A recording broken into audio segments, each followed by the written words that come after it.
Bien, bonjour YouTube, encore une petite sortie dans la verte ou plutôt la marron ici, en ce samedi, ça y est on est samedi, j'ai déjà oublié le jour, c'est le week-end donc on a hésité à bivouaquer mais malheureusement il y a des obligations familiales, donc on a décidé de partir simplement quelques heures pour randonner et tester pas mal de matériel.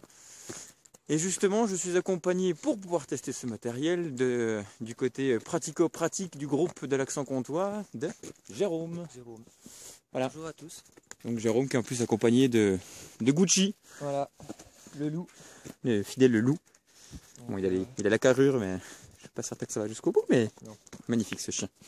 Alors, juste, je vais déjà commencer, Jérôme, par t'ennuyer.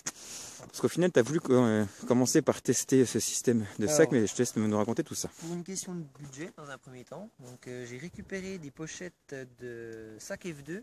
Donc c'est les oreilles.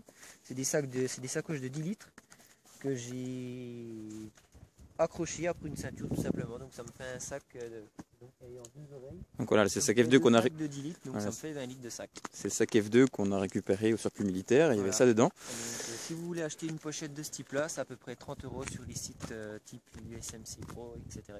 Voilà. Et puis la petite originalité, c'est qu'il n'y avait pas de quoi accrocher, et donc tu as fait un système de paracorde, voilà. Donc pour avoir un maximum de paracorde au besoin. Exactement.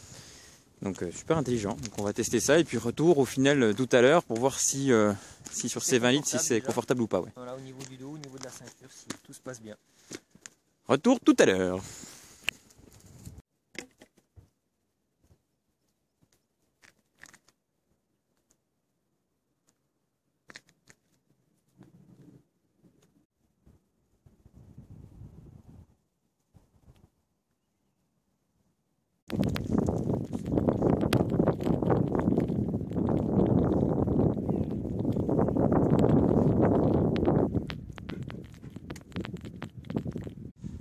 Voilà, notre but est atteint. Comme à chaque sortie, essayer de quitter un petit peu la civilisation. Et là, on se retrouve vraiment en pleine campagne comtoise. Ça fait vraiment du bien.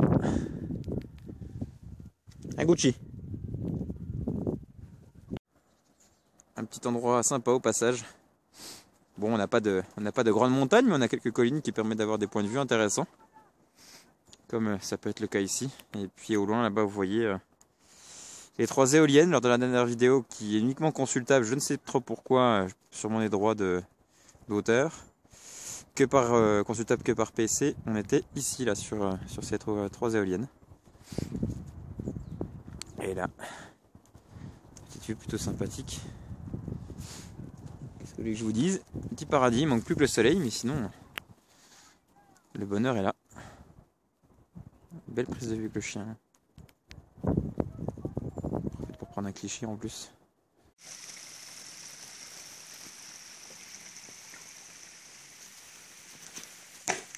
La pause liane.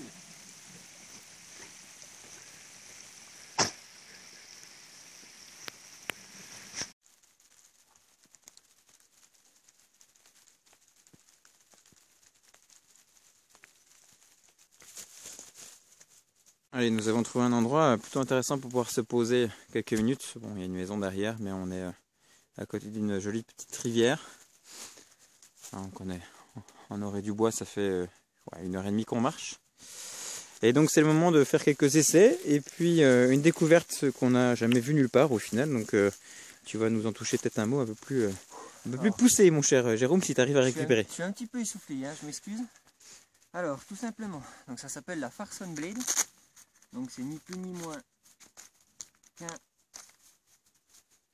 C'est simplement la lame de la hache. Donc ce qui permet d'avoir, pour très peu d'encombrement, une lame efficace pour couper. Donc le but de cette lame, donc qui coupe sur toute la longueur et au-dessus, c'est d'avoir une lame pour faire du bâtonnage, donc ce qui évite d'abîmer son joli couteau.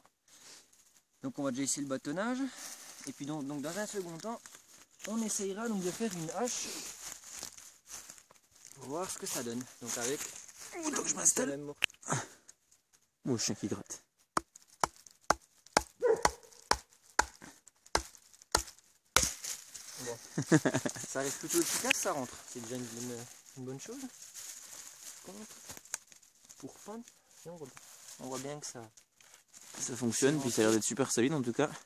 Donc ce n'est pas, il l'a pas volé d'un patin à glace. Hein. Oui, c'est vrai qu'on aurait pu. Contre. Donc premier inconvénient sur du gros diamètre peut-être. Le sortir, ouais. De toute façon tu peux continuer à bâtonner hein, jusqu'à ce que ça fonde hein, sur les bords là.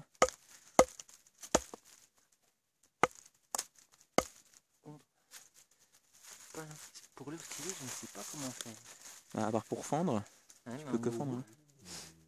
On est au bout. Ah, et puis on peut le retirer. Alors, comment faire pour le retirer? Ouais, à mon avis, à part le fendre jusqu'au bout, mon cher Jérôme. Eh bien.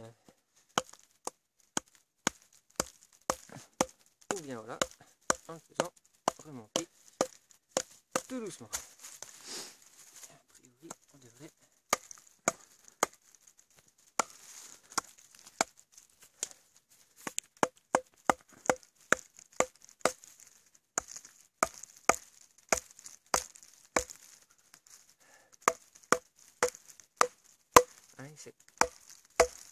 Malgré que ce soit des gros rondins, on arrive quand même à bien fondre, mais on va pas bien loin quand même. On a peut-être vu un peu gros là. Ouais, peut-être vu un peu gros. Les yeux plus gros que le ventre, mais on y arrive quand même.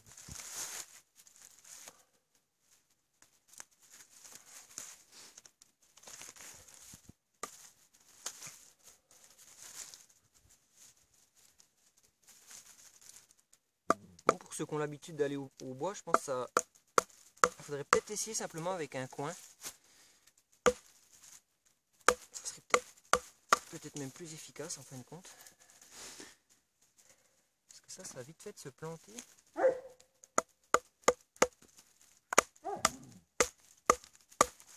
Ouais, la mission quand même réussie. Voilà. Donc pour une belle bûchette hein, quand même hein, au final. Ouais, parce que le point, si on met notre point par-dessus quand même. Vas-y, mets ton point au-dessus, ça fait la taille d'un point quoi quand même. Et puis en longueur, ouais, un bon 30-35 cm. Voilà, donc ça c'est pour le bâtonnage. La Farson Blade. Voilà. Et donc on peut faire également, en plus du bâtonnage, on peut essayer de faire une hache. Donc c'est ce qu'on va essayer de faire, on vous retrouve dans quelques instants. Tour sur... ça s'appelle comment tu m'as dit? Farson Blade. Farson Blade, voilà. Donc en fait on s'est rendu compte en comparaison avec le couteau qu'on peut reprendre assez facilement sur du gros diamètre. Même si on en a acheté tout à l'heure, c'était la première. Donc on a décidé, nous on est les testeurs noob. Donc c'est-à-dire qu'on fait pas de... On fait pas de tests, on fait des one shots, voilà. On fait des one shots, ça marche ou ça marche pas. La plupart du temps ça marche pas. Mais voilà, donc c'est super efficace par rapport à ça. Et puis donc deuxième utilité, mon cher Jérôme. Eh ben, on utilisait l'utilité en termes de hache. Voilà. Donc il suffit, comment tu as fait pour le faire? Un peu bête, mais au moins il faut le rappeler. J'ai fait une légère fente, enfin une fente à l'intérieur, et puis avec la paracorde qui était sur la lame, ben, je l'ai attaché tant bien que mal. Après, ce qui va me servir de manche. Donc voilà. on va la tester en hache, sur ce qu'on a pris comme bout de bois tout à l'heure, et on va voir ce que ça donne. J'ai fait tes doigts, ben. Tu me fais peur comme ça. Ça a l'air de plutôt bien rentrer. Je crois qu'on est un support solide.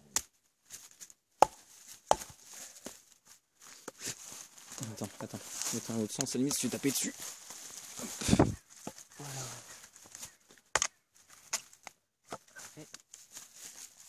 Gucci. On a le chien testeur aussi. C'est plus pour rentrer que c'est plus compliqué. On va plutôt essayer comme ça du coup. Voilà. C'est le deuxième morceau, un peu plus gros celui-ci.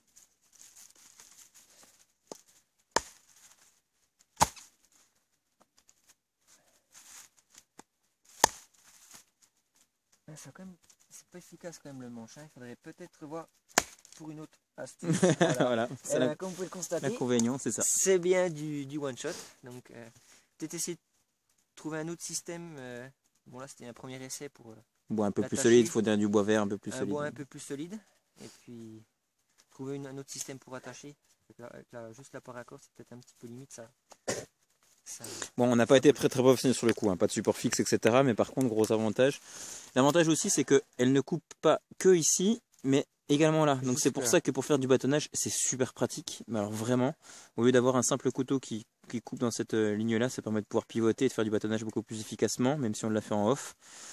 Et puis pratique, enfin rapport qualité-poids, rapport poids et efficacité, il n'y a pas photo quoi. Là, ça évite le volume du manche, c'est surtout ça Voilà, donc quand vous partez sur un trek de plusieurs jours, forcément le poids, c'est une question de grammes, mais là c'est plus des grammes, c'est des kilos que vous économisez là, quand même. Bah là je crois que c'est 100 grammes, quelque chose comme ça, même pas. Il n'y a que la lame. Ok. Voilà.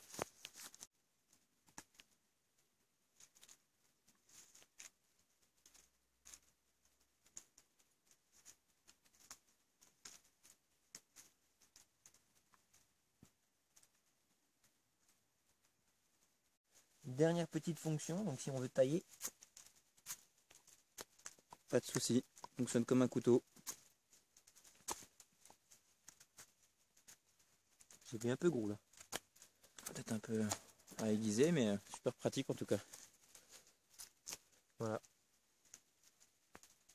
Voilà.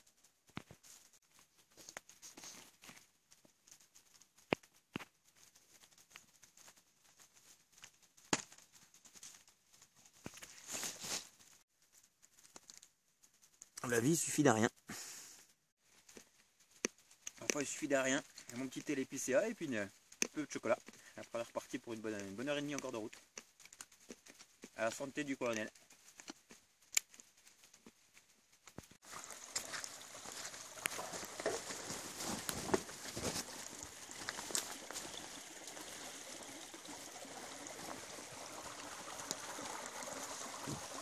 Bon, là, ça va être moins marrant. Ah putain, ils ont fermé, c'est con, c'est quoi ce bordel? Mais pourtant, regarde le chemin, là, il est là, le GR là. Bon, voilà, il pleut depuis un sacré bout de temps. Donc on privilégie l'effort à la vue, mais malgré tout, il n'y a pas à chier.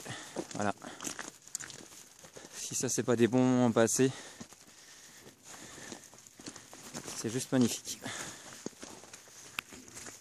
Et qu'est-ce que quelqu'un a un compromis de vente sur lui? Parce que j'achète ça, là. Ce qui est là, la maison, j'achète. Pourquoi? Parce que, voilà. Ouf! Jolie vue.